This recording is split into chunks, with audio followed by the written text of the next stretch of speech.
World river day.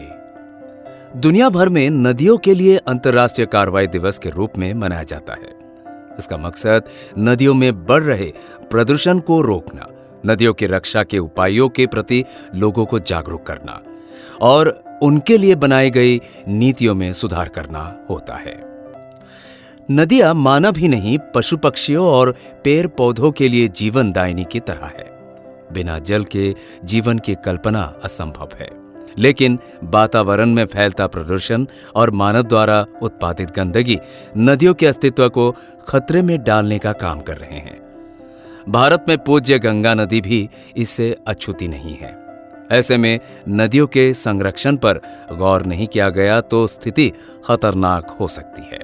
कुटिबा Brazil में बांधों से प्रभावित लोगों की एक 14 मार्च 1997 की पहली अंतर्राष्ट्रीय बैठक में बांध और नदियों के लिए international day of action for reverse की शुरुआत हुई थी, जिसके बाद से हर साल दुनिया भर में 14 मार्च का दिन नदियों के लिए कार्रवाई के अंतर्राष्ट्रीय दिवस के रूप में मनाया जाने लगा।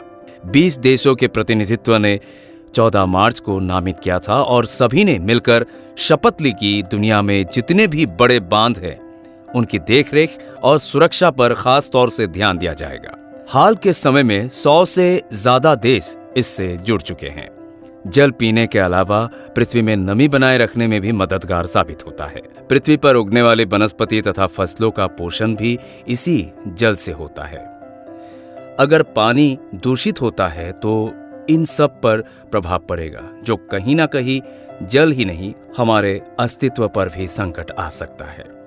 तो ये समस्या कितनी बड़ी है और इसके इन्हीं नुकसान के प्रति लोगों को जागरूक बनाना इस दिवस का उद्देश्य है। ईश्वर ने मानव जीवन देने के लिए नदियों को बनाया। नदियां है तो धरती पर जीवन है। हमें उन्हें संरक्षित करना चाहिए। आओ नदियों की सुरक्षा को लेकर एक कदम हम सभी बढ़ाएं। नदी सुरक्षित है तो हम भी सुरक्षित हैं।